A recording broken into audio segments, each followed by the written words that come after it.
So we know we're going to hear from some of those people, and I want to get back into court now because one of those people, the victim's wife, she has just taken the stand. Pull in close. Move that mic closer to you on the tape, so we can hear you. All right. All right, counsel, your witness. Thank you. Ms. Davies, can you first of all state your full name for the record? Jennifer Davies. And how do you spell your last name? Davies. Okay. Ms. Davies, can you tell us where do you live? In Delafield. What do you do for a living? I'm a hairstylist. Do you have a business? Yes. And what is it called? Hair by Jen. How long have you been a hairstylist? 23 years. And were you married to anyone? Yes. And was that person Joshua Davies? Yes. Okay. When did you and Josh meet? 10 years ago. So around 2014 or so? Yeah, around there, yes. How long after you met did you get engaged? 2 days. Literally. It's when he asked. And how long after that did you get married? A year. Okay. So you were married to Josh Davies from 2014 to 2023. Mm-hmm. And just for the court reporter, you'll have to say yes or no. Yes. Okay. Thank you. So back in 2023, how tall was Josh? 6 feet. About 6 feet. Mm-hmm. Back in 2023, about how much did he weigh? 150 pounds. Okay. Was he a real muscular guy? He's very lean. He's very lean. He was a skinny guy. Yes. Okay. Where did Josh work during this time? At Badgerland, landscaping. How long did he work at Badgerland? Off and on for, I think, 15 years. And when you two were married back in 2023, where did you two reside? In Delafield. In Delafield. Do you have any children? Yes, I have one. You have one child, okay. Did Josh have any kids? He did, he had 2. And who all lived with you and Josh at your residence in Delafield? Just my son. And I want to now fast forward a little bit to Saturday, June 17th of 2023. Do you remember this date? Yes. Okay. So first of all, during the day, what were you doing on Saturday? I was working. You were working at Hair by Jen. Yes. And how long were you working that day? Till about 3 in the afternoon. And when 9 to did 3? Okay. When did you start? 9 o'clock in the morning. So you had a full day of work. Yes. And do you know what Josh was doing that day? I believe he was disc golfing. Was he working? No, he was not working. Was there somebody he was disc golfing with? With Brian. And what's Brian's last name? Richardson? Okay. And about how long had Brian and Josh been friends? A very long time. Since high school, they grew up together. After you had worked, after Josh was done disc golfing, did you guys agree to go to downtown Heartland for a concert or? Yes. Okay. So tell me a little bit about that. How did that all happen? Well, first I got off of work and we went to Belfry for some food for a snack, and then we went to Enter's to get dinner with Brian. So about what time were you at Belfry? 4. And was it just you and Josh, or just you and Josh? Okay. And after that, when did you meet up with Brian? I believe around 6:37. Did you all drive together to Enter's? Yes, we drove with Brian. Okay. So neither you or Josh were driving that night? No. And why did you go out to Enter's or to downtown Heartland that night? Brian wanted to go out for the first time since his brother passed away, and it was important that we were there for him. Okay. So you go to Enter's at around 7 o'clock, and Enter's is another bar or food place? It was a restaurant. We went for dinner. And What bar or place did you go next after getting done with Enters and eating? I believe we just went straight to the concert. And do you know what bar that concert was at? It was Beer Snobs. Okay, Beer Snobs. And where was the concert at Beer Snobs? It was in a back area, I think a closed street. On a closed street. So it was outside? Yes. Okay. And do you remember around what time you got to Beer Snobs and this concert? I do not. Sometime after 7 p.m.? Yes, yeah. Okay.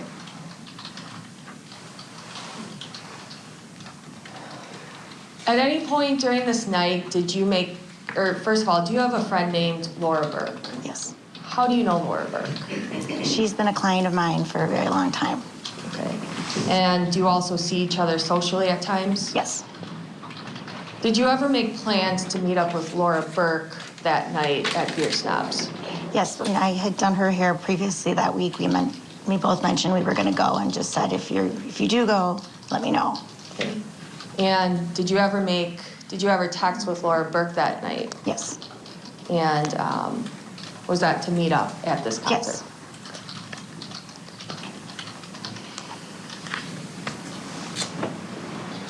Now, during this time frame that you were with Josh, you know, at Belfry and then Enters and then the concert, was Josh drinking that night? Yes. Do you know how much he drank throughout the night? No. Do you remember what he was drinking? Beer. Drinking beer. Were you drinking that night? Yes. What were you drinking?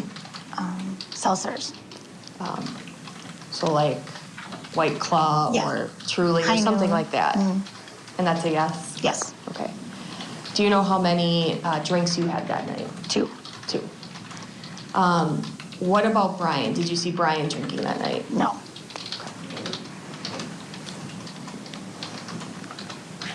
And while you were at this concert outside at the Beer Snobs, did you take any photos with you and Josh that night? Yes. Okay. The victim's wife describing all the steps leading up to the fateful event, the hit. Stay with us. We're going to hit the pause button. When we come back, we'll get you back inside the courtroom.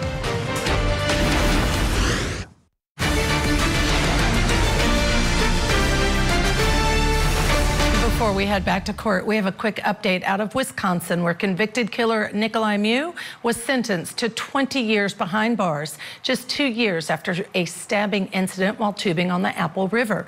Mew was found guilty of first-degree reckless homicide and recklessly endangering others earlier this year after fatally stabbing 17-year-old Isaac Schumann and injuring 4 other people. At trial, Mew took the stand to tell the jury that he was acting in self-defense when the group of teens and young adults confronted him. Here's what he had to say in court today before hearing his sentence. Dear parents, family, and friends of Isaac, I would like to start by letting you know how deeply sorrowed I have been. I am, and I will always be, for the real fact that Isaac is not with you anymore, and that I was directly involved in his very tragic and unimaginable death at such an early age. I never meant for this tragedy to occur. My soul is broken. My heart is very heavy. And I will never be the same carrying such a heavy burden and sorrow. I pray to God for forgiveness, compassion, and love for everyone affected directly and indirectly by the outcome of this tragic event. I'm hoping that you appreciate how much I'm sorry for the outcome of those events. I'm very sorry. We will, of course, bring you more from Mew's sentencing hearing just later today. Back now to the tattoo punch murder trial of defendant Kevin Sehmer. He is charged with felony murder after getting into a fight with a man at a bar because he allegedly didn't like the victim's tattoos. On the stand now is the victim's wife. Now, she's been describing what happened. She was at work. Her husband, the victim, was playing disc golf. They agree to meet some friends at this wine bar. Let's go in to hear what else she has to say.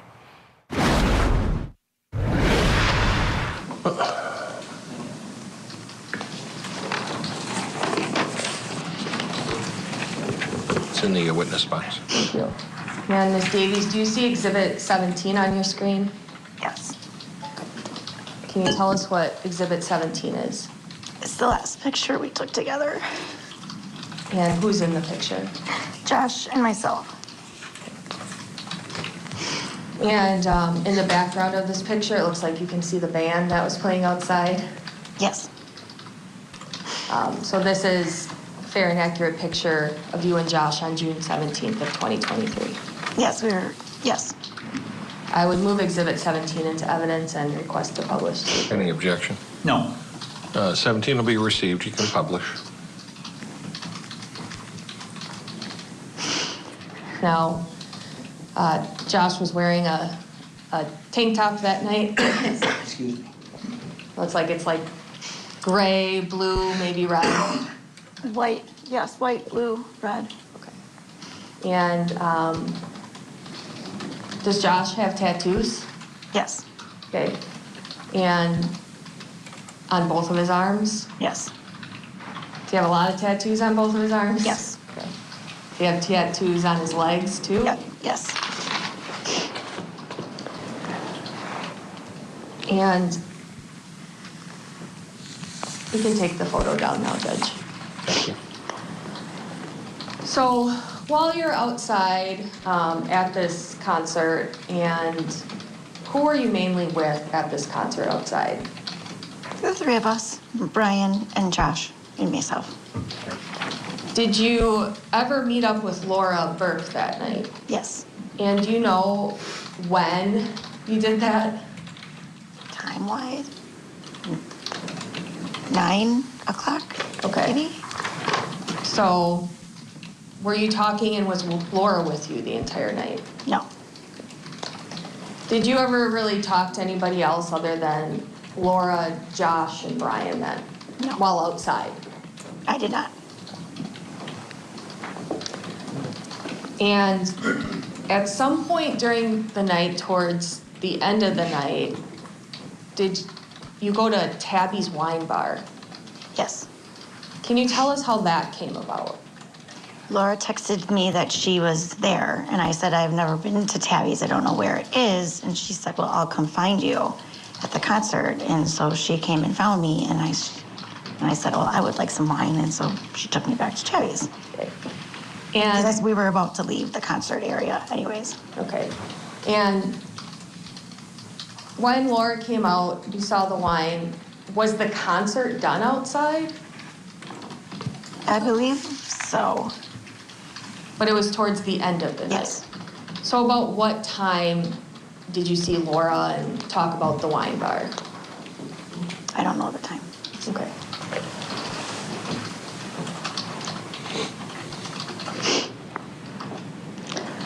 So, did you then go with Laura to Tabby's Wine Bar? Yes. Who else came with you? At first it was only her and I, and then Josh and Brian followed.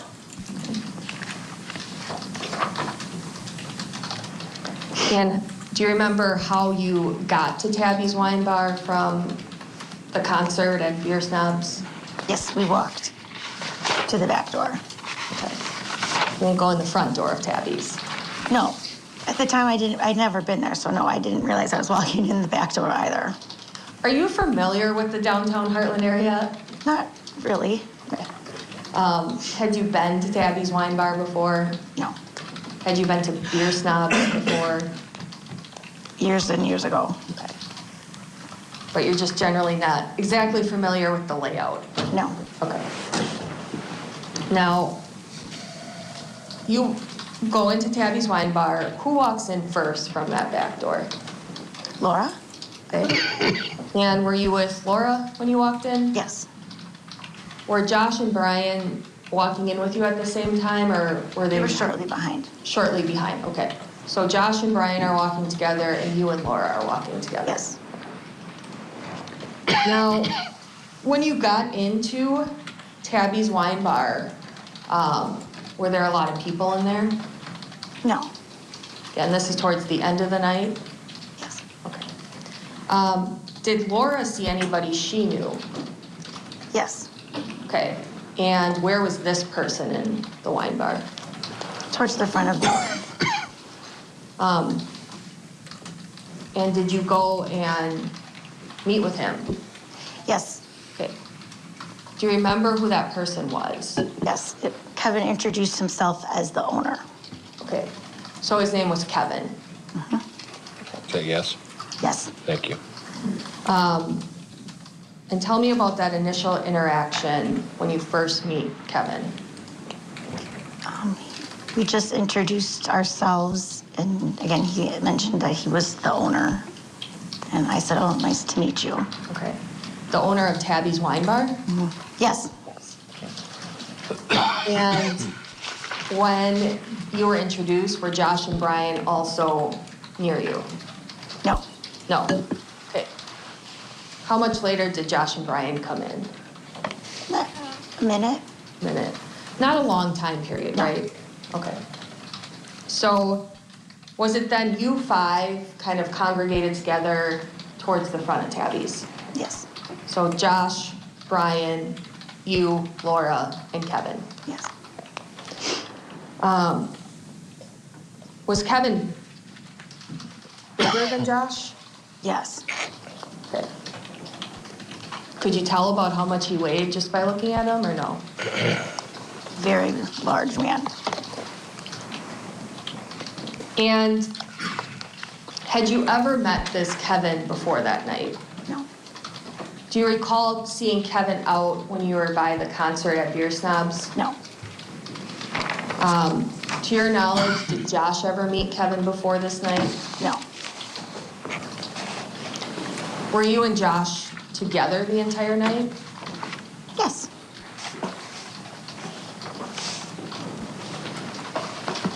So, tell me about your initial interaction with Kevin when you're at the front of Tabby's, and it's you five at the front of Tabby's. I just remember immediately when the boys walked in, him kind of talking very loudly about their tattoos negatively. Whose tattoos? Josh's, specifically. Okay, and what do you recall Kevin saying to Josh about the tattoos? That he ruined the body God gave him and that he was going to go to hell. Do you recall if Josh responded to that statement? Well, oh, sorry. Kevin also said, do you know what God says about tattoos? And Josh joked and said, get more. Okay. And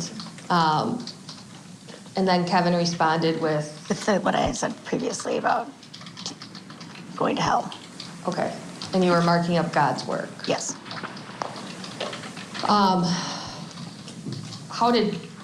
Did Josh say anything back to Kevin after that? I think I said something to Kevin and like, well, I have tattoos and you're not talking to me like that. Okay. Did you show him your tattoos?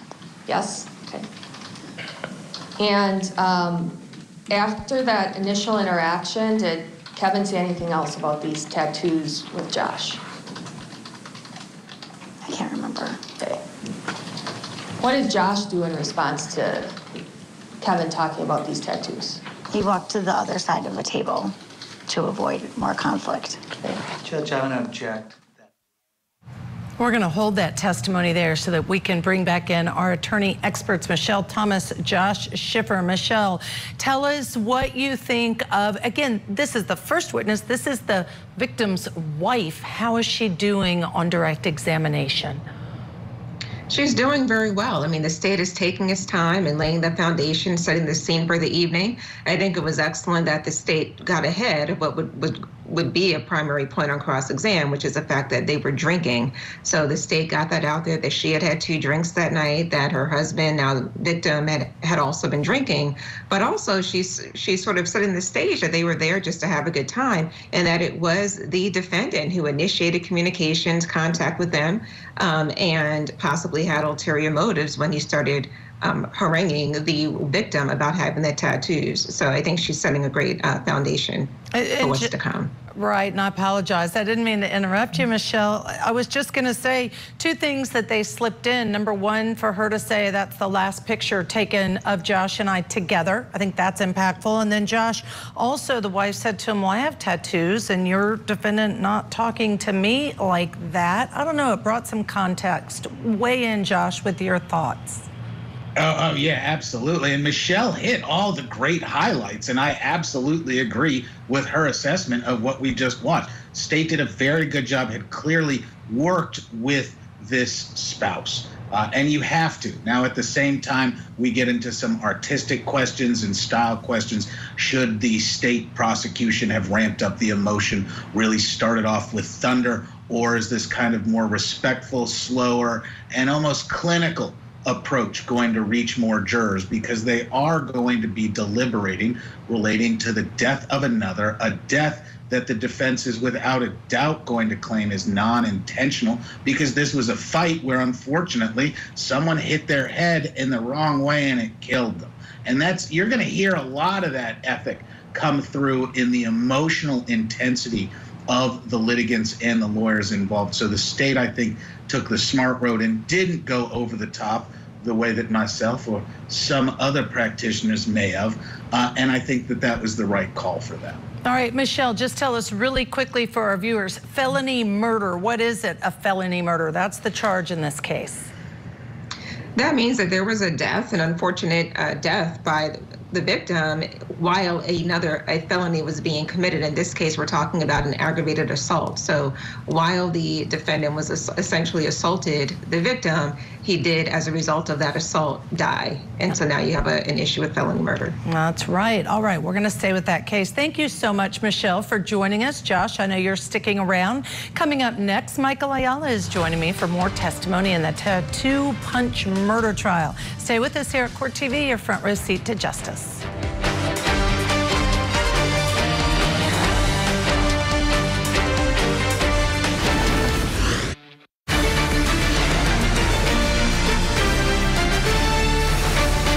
Welcome back to Court TV Live. I'm Ashley Wilcox. And I'm Michael Ayala. We're both here today giving you your front row seat to justice. And we are in the following 2 major trials today here at Court TV. First of all, in Massachusetts, the Commonwealth has rested their case in chief in the wife stabs husband murder trial. The jury has been sent home for the day, and then tomorrow we will find out, is the defendant, Christine Ritchie, going to take the stand in her own defense? And prosecutors say Ritchie stabbed her firefighter husband during a heated argument over his infidelity. But Ritchie says that her husband attacked her during a manic episode. And in Wisconsin, our newest live trial is now underway for defendant Kevin Sehmer. The then 64-year-old is charged with felony murder after a man that he knocked unconscious died from his injuries. And prosecutors say Sehmer confronted 39-year-old Josh Davies at a bar over his displeasure with his tattoos, and then proceeded to follow him outside, where he punched him in the face, knocking him to the ground, which eventually led to his death. That's right. We want to get back into court now, because on the stand is the victim's wife. She's testifying, direct examination by the state, as she lays out everything that happened when they got to that bar. We hit the pause button. Let's get you back in for more of her testimony. Her testifying about somebody else's opinion. It's her opinion as to what he did. Overruled. Next question. Okay, so then Josh kind of separated himself, is that right? Yes. After that happened, after Josh separated himself, tell me what happens next. I should lower my tattoo because I had added a little bit since I had seen her last, or I didn't show her when I saw her last, but she hadn't seen it. And all of a sudden, then after a minute, we hear more foul language of Kevin screaming over to Josh. Okay, so do you recall what that foul language was? Yes? Okay, so to the best of your recollection, can you tell us what Kevin said to Josh?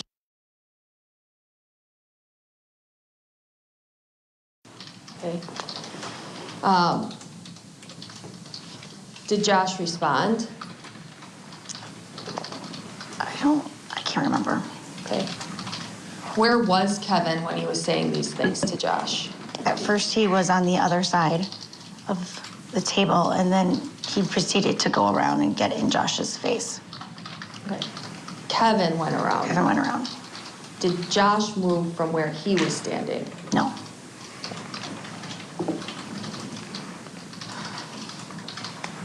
Do you recall what Kevin said to Josh when he moved around and was standing right by Josh?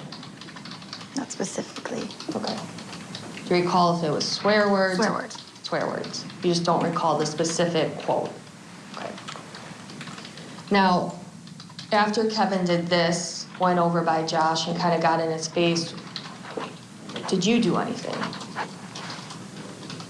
I went over to Josh and just to kind of just make sure that it didn't escalate any farther, and Josh was fine. So. Did Josh stay there after Kevin got in his face, or what happened next? That's when I asked Josh and Brian to just go outside because we were going to leave anyways. So I said, let's just go. We don't need to entertain this. Why did you ask Josh and Brian to leave? We were leaving anyways, and I just thought this isn't going to go anywhere good. Okay. So how do Josh and Brian leave? Which door? The front door. The front door. I'm sorry, Judge, that was my fault. Which door did they go out of? The front door. Okay. Not the door you came in? No. And after they leave, did you stay inside the bar? Yes, I stayed inside yes. Who was all inside still out of the group of 5 of you? Laura and Kevin. Laura, Kevin, and you? Yes. Why did you stay inside and not leave with Josh? I came back after I walked them to the door because I wanted to, I said to him, because I believed he was the owner, that, you know, I don't know why you're talking to my husband like that. You know, I have tattoos and you're not speaking to me that way. And he said, don't take it personal. Okay. And after that conversation, do you know about how long you were inside when it was just you, Laura, and Kevin? 20 seconds. Okay. 30 seconds. Other than that initial conversation, were you 3 talking about anything else? I don't know how it came up, but I did say that I had known Laura for 20 years. Okay. Did Kevin ever try to hug you during this time? I believe he hugged Laura. Hugged Laura, okay.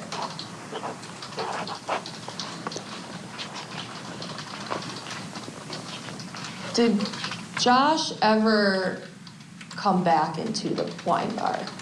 Yes, he came back to ask me to leave. So about how long were you in the wine bar before Josh kind of came back in? 30 seconds. And did he come all the way to where you were? No, he stayed at the door. Stayed at the door. Do you recall exactly what he said when he stood at the door? I believe he said, why? Okay. Was he saying that to Kevin? He's talking to me. Okay. After Josh said that, what happened? Kevin immediately charged past myself and Laura to run outside. Did you try to stop Kevin? He ran past me so fast. Okay. Do you ever remember being at the door and Kevin pushing you out of the way? Judge, I object, it's leading. Sustained. Do you recall Kevin going past you at all? Yes, Do you recall him pushing you at all? aggressively. Judge, same objection. I'm sorry, there was no question. I heard aggressively, which was in response to the previous question. She asked another question. Was there another question? Yes. I heard, do you recall? And I didn't hear a question. Well, I forgot my question now, so The reporter read the last question back, please.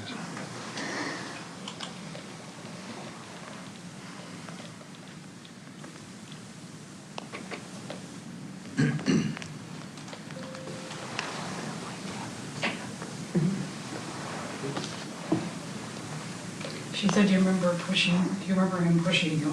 And she said aggressively.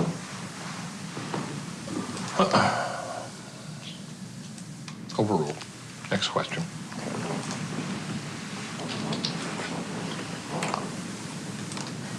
And now, you have seen the video from inside Tabby's wine bar, is that true? Yes. Judge, I'm gonna now pull up, this has already been admitted into evidence as Exhibit 11.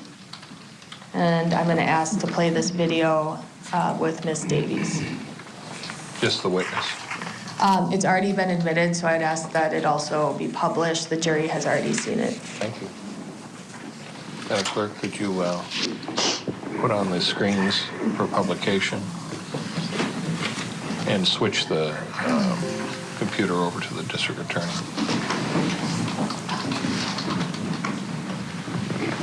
Okay. And I believe that's on the screen for everybody now. Ms. Davies, so do you see on the screen the Tabby's video, Exhibit 11 now? Yes.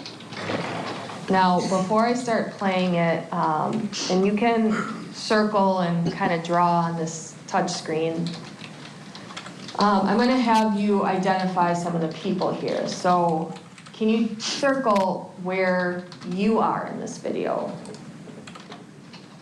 Okay. Can you circle where Josh is? So just before you, Sorry. because you're going to wind up with a bunch of circles. I could do. It's not going to be clear given the fact that there are other individuals. Can you ask the witness to use letters? Mark. Yes. I can. Can we clear the screen? Yep. Okay. Can you mark with a letter J where you are?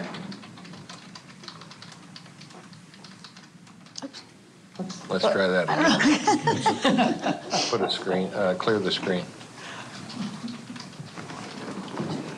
Filing. Thank you. Let's try that again. There you go. And can you mark with the letter J-O where Josh is? And can you mark with the letter B where Brian is? And can you mark with the letter K where the person you know as Kevin is? Okay.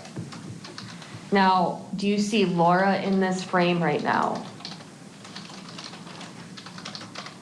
No. Okay. And I would ask that this be preserved as 11A. You have 11A, yeah?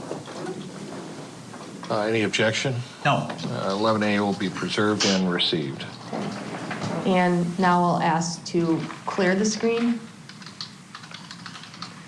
And now I'm gonna play this video for you, Ms. Davies, and I'm gonna ask that you watch it. I may stop it at times as well. So.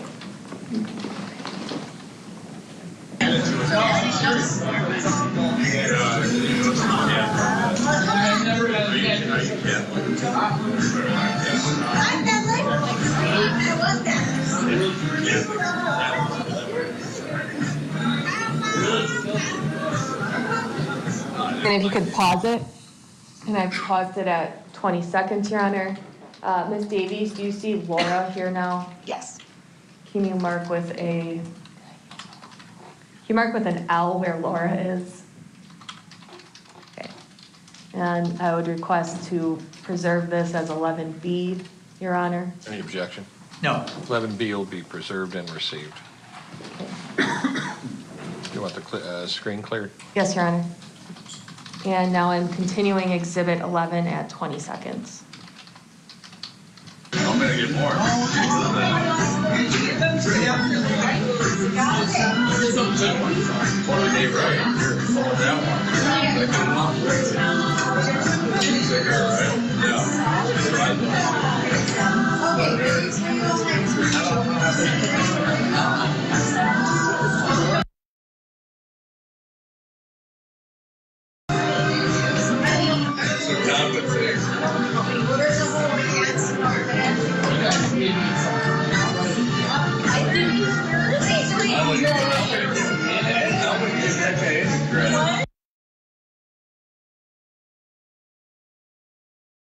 That's a fucking. Hey, put him up there. Practice falling down right out there.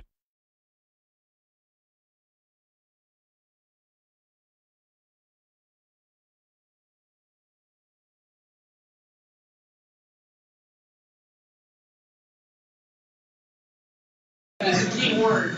Try it. Yes, I get that. That was the place that you said. Please, just ain't a little girl, little Karen. Like I said, go up there, falling down, right out there.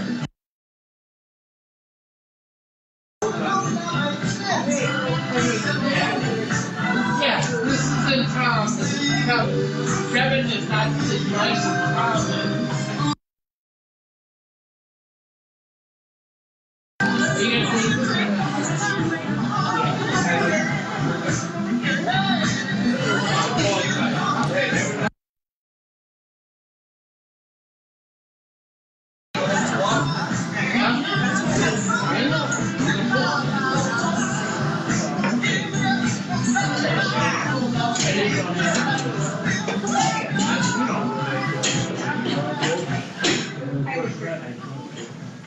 What are you? Hey, you need a seat. Maybe you guys are actually related, right? I've known Johnny forever. 20 years. Sweetie.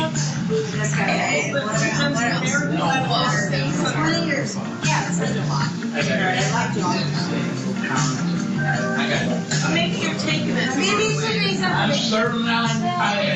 Maybe she's Don't take it.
Now the video ended. Ms. Davies, you were able to watch that, right? All right, we need to take a break. The video ended. I have to ask you, Michael, to me it seemed like kind of a dumb bar brawl. I mean, there was words said, they already said he was saying those words, and then they went outside. There's a little bit of back and forth, which I think is helpful for the defendant. Yeah. But again, you can't tell a whole lot from the video. Yeah, we'll have to see what happened Listen outside to that testimony. Yeah, absolutely. All right, we'll be right back with more testimony. Tonight on Closing Arguments, reaction to the verdict in the Black Swan murder trial. Our experts weigh in on the jury's decision and what's next for Ashley Benefield. Closing Arguments with Vinnie Politan tonight at 8/7 Central, only on Court TV.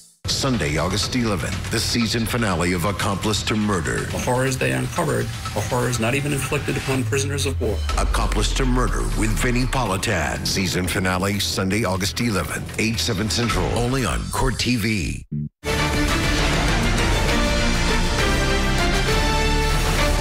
All right, back now to Wisconsin for the tattoo punch murder trial.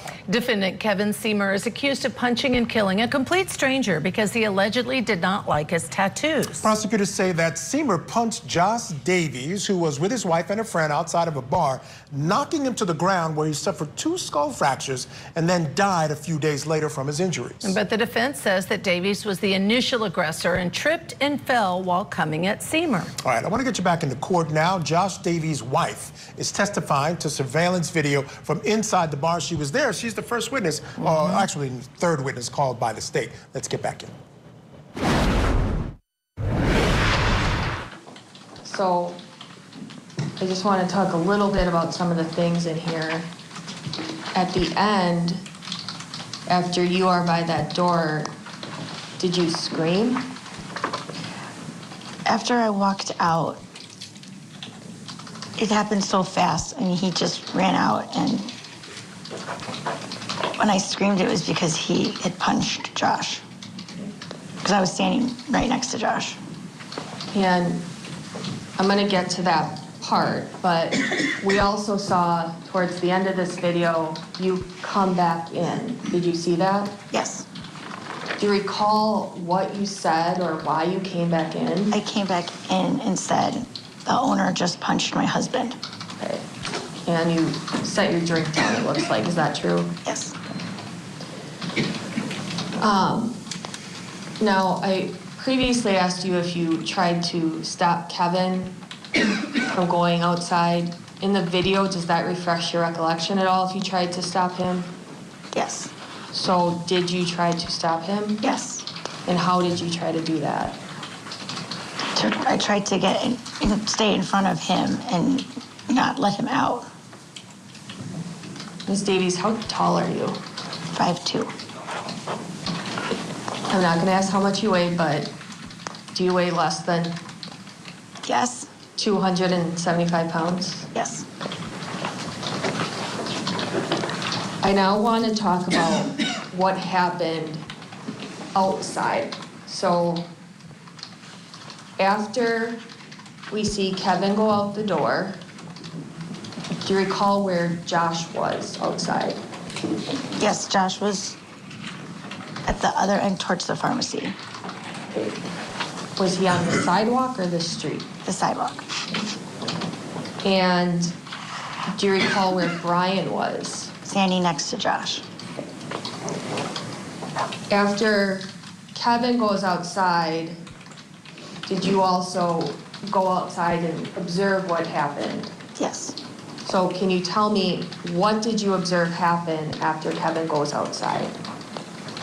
I watched as Kevin charged towards Josh. Josh picked up a stool and chucked it at Kevin to defend himself. What stool did he pick up? A stool from Tabby's. Okay. And you said that, and at that time when Josh picked up the stool, what was Kevin doing? Charging at him. And when you say charging, can you maybe describe that a little bit more? Running at him. And how was Josh holding the stool? Like this. So it looks like you held up both of your hands in front of your face. Is that true? Yes. Did you see Kevin with the stool above his head? It was Josh. Sorry, Josh. Did you see Josh with the stool above his head? No. You saw it kind of in front of his face and torso? Like this. Judge, I'll object. Sorry, I withdraw the question. She's Bleeding. I agree. Question withdrawn. Next question. Thank you. From when Kevin went outside to Kevin charging at Josh and Josh picking up the stool, how many seconds is that, if you can tell us? 2. Okay. Then you said that Josh threw the stool at Kevin? Is that a yes? Yes. Okay, what happened next? Kevin ran past the stool and punched Josh. Did the stool hit Kevin? I don't believe so. Did the stool land somewhere on the sidewalk? Yes.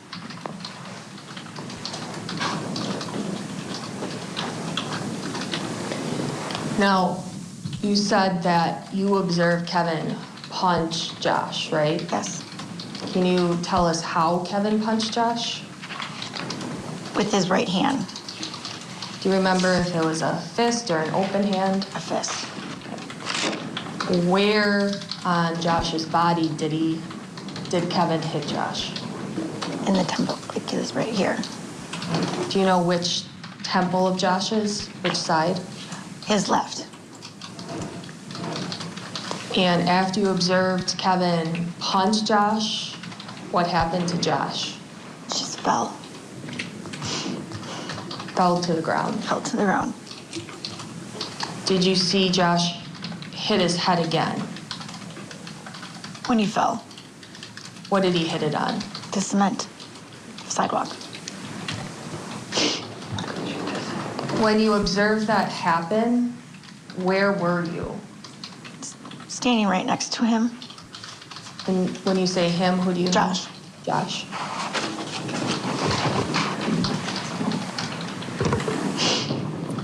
Did you observe Josh brace his fall at all? No. He just fell? Mm-hmm. Yes? After he was hit, yes. He fell? Yes. Did you observe Josh trip over a stool? No. Did you observe Josh swing at Kevin? No.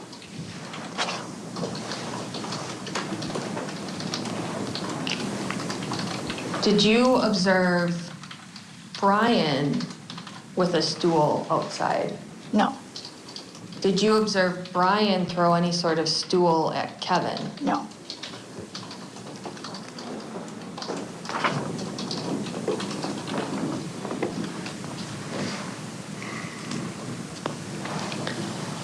After Kevin punched Josh and Josh fell, where did Kevin go? He ran past me. Did he say anything? Yes. What did Kevin say?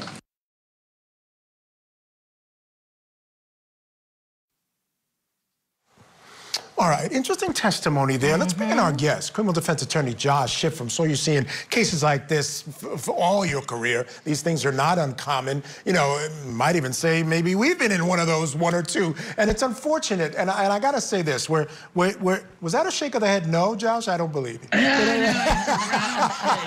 It covers everything if I do it properly. And I think I resemble what you're insinuating, that I may have spent substantial portions of my reckless youth in alcohol-serving stations. I believe it's an important part of life, and fights happen. I've seen them. I've been in them. Statutes run. Sorry, people. This stuff happens, but it's where the scariness of the felony murder rule really comes into account. Because what happened is, this is drunken buffoonery ending up in what should have been some pretty limited violence, but the result of that violence was a death. And felony murder doesn't play. It doesn't make excuses. Was there a felony? Yeah, man, aggravated assault. There was some fighting going on in a tool or a choking. Was there a death? Yes. All right, well, the offer's life. That's it. That's the decision. It is the decision, but how much does the back and forth matter? And here's what I mean by this. Michael and I were talking about what happened when and who's responsible. So we know, watching that video, that the defendant starts saying stuff to this guy and then they have an exchange. But we also know that when they're leaving the bar, it's the victim who picks up the stool. And you were saying the victim even looks back in and says, "You coming?" or says something to the defendant, who then goes out. So those details, do they make a difference about who instigated and the response, and therefore whether or not this defendant is ultimately guilty of felony murder? But it more comes in with mitigation and not the liability. There are some liability arguments you make when there's provocation involved and whether there's going to be some self-defense and justification, and we're going to see some of that stuff here. But at the end of the day, the felony murder statute is a cudgel, and it has no excuses attached to it. Was there an underlying felony? Is there a death?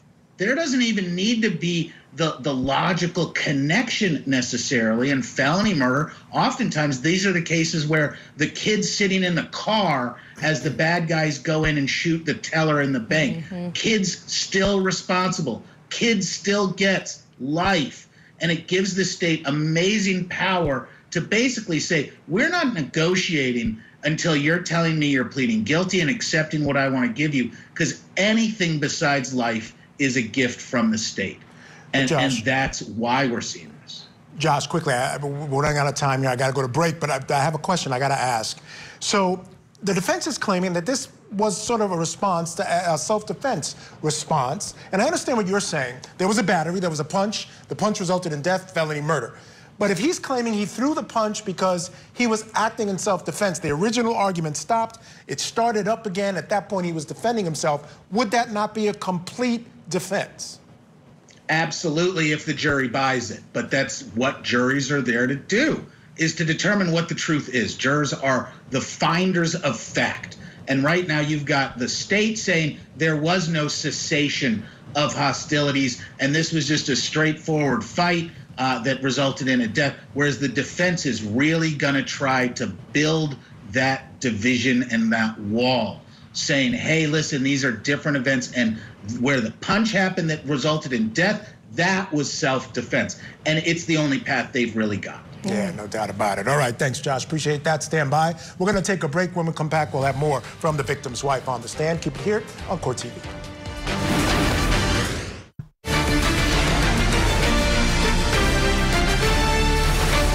Welcome back to Court TV Live. I'm Ashley Wilcott here with Michael Ayala. And in Wisconsin, day 2 of testimony is underway in the trial of defendant Kevin Sehmer.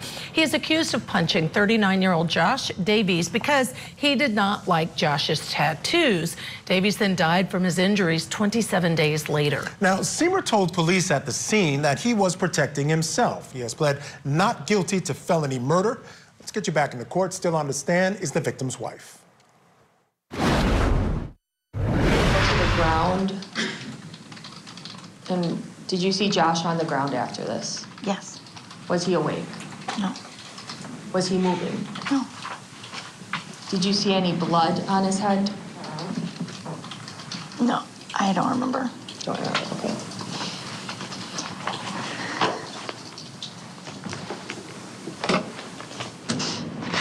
I'm now going to bring up Exhibit 15.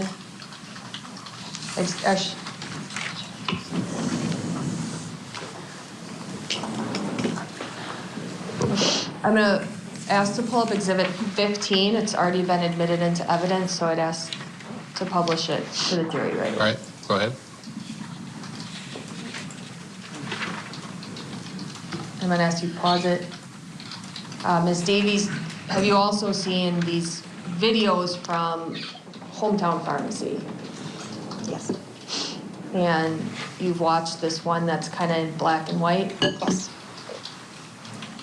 So I'm going to play this video and stop it so I can have you describe, based on your memory, who we're seeing in this video, okay? Yes. So it's starting at 00 on Exhibit 15.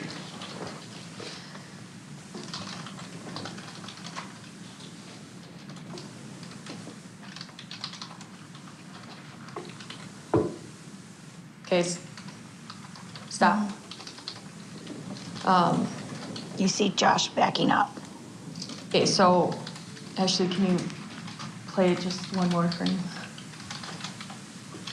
Okay, do you see where Josh is in this video? Yes. Can you circle where Josh is? Okay. In this still, do you see where Kevin is? Yes. Where's Kevin? Can you circle where he is?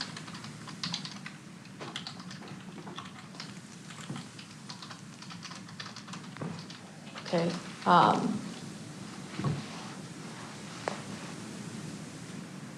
I'll ask to preserve this as 15A.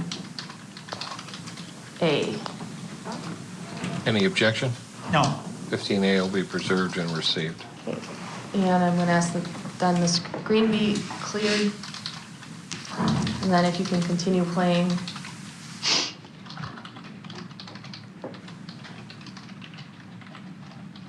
Okay.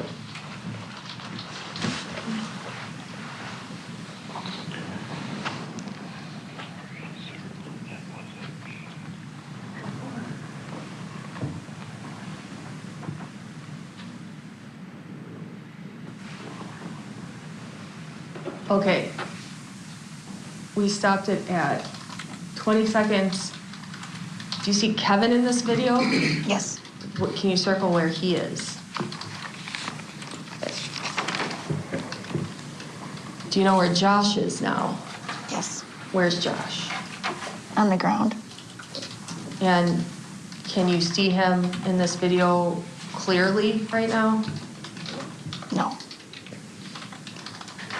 Ask that it be preserved as 15B. Any objection? No. 15B will be preserved and received. Ask to clear it and play it from 20 seconds.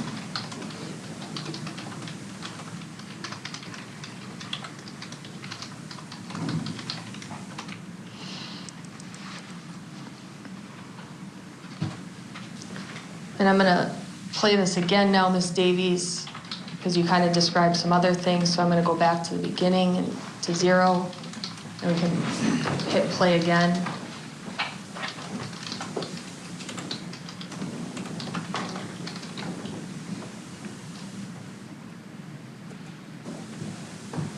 Stop. At this point, what is happening in this video? I believe Josh threw the stool and continued to walk back away from Kevin.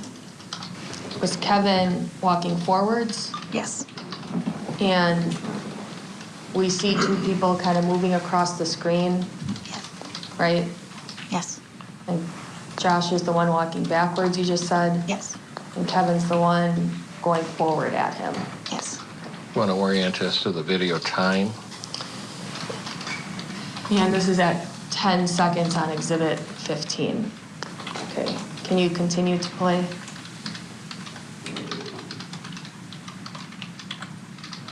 Stop. Did you see something fall in this video?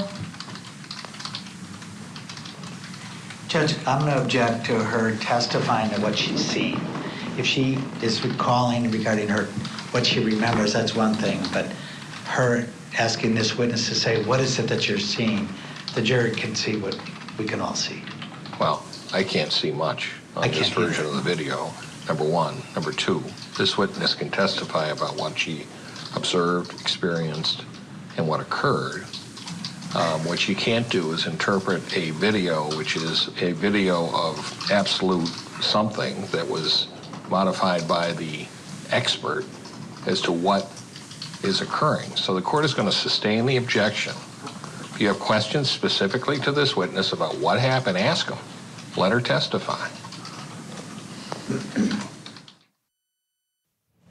And what a great point by the judge on that objection that was made, because it's true. I mean, you have to have the witness describe what they saw, what they observed, not their interpretation of an expert's video. I certainly understand what the defense attorney's saying.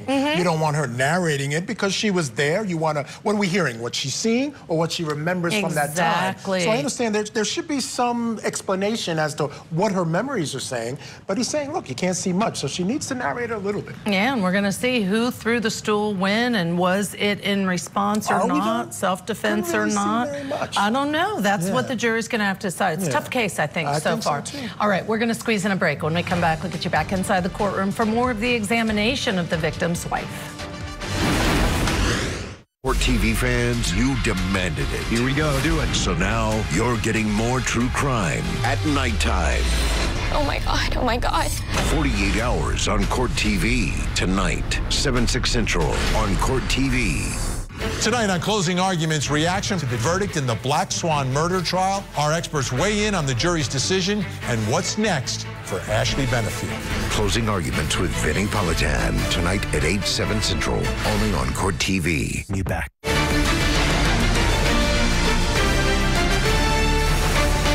Welcome back, folks. Back now to the tattoo punch murder trial of defendant Kevin Sehmer. He's charged with felony murder after getting into a fight with a man at a bar because he allegedly didn't like his tattoo. Still on the stand now is the victim's wife. Let's go back in to hear what else she has to say. Describe in the picture, in the video. I was right here, about there. And I asked that that be preserved as 15C. You want to describe what she marked? Well, can you describe what? No. She's drawn a circle. You didn't ask her to draw a circle. I'll preserve it. It'll have a circle on it for your record. This is not my record. This is your record and your record. So be more precise when you're using these videos in terms of timing and what you're asking to have manipulated. Otherwise, if there's ever an appeal, the Court of Appeals is just going to get a transcript that says, preserve the record. And they're going to get an exhibit that has a circle on it, and they have no idea because you haven't asked the witness to describe it. So I'm done with stage assistance here. You go ahead and make your record. At 16 seconds, what did you just circle on the screen for us? I circled where I was, outside. And would you say that you circled in the middle of the screen? Yes. I would ask that 15C be preserved. Any objection? No. 15C will be preserved and received.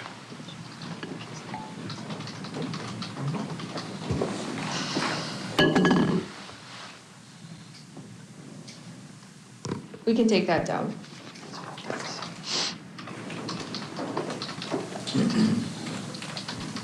After Kevin walked away, did he walk by you? Yes. And how did he walk by you? Very close. Very close. Did he push you in any way? No. He didn't touch you? I don't remember. Okay. After Joshua was hit, what happened next? Kevin ran past me, and then I fell to the floor by Josh to be by him. Okay. And you also went back into Tabby's wine bar, we saw? Oh, yes. Mm-hmm. Okay. To go get help. So you went back in to get help? Yes. What did you ask? How did you do that? I said, the owner just punched my husband, and I believe, well, the bartender was there, and then I walked back out. Okay. And once you walked back out, how did police eventually arrive? They were already there. They were already there, okay. And was Josh still on the sidewalk? Yes. After the police got there, did you tell the officer what happened? Yes, I proceeded to say that the owner punched my husband. And did the ambulance also arrive? Yes. And while Josh was on the ground and before the ambulance gets there, was Josh awake? No. Was Josh talking to you? No. Were you trying to talk to Josh? Yes.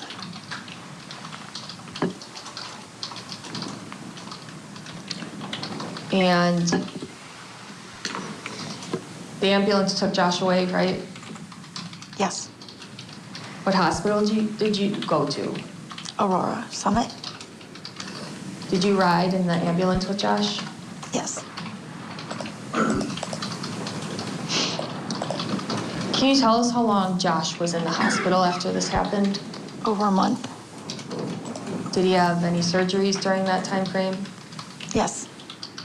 Do you know how many surgeries he had? He had 3.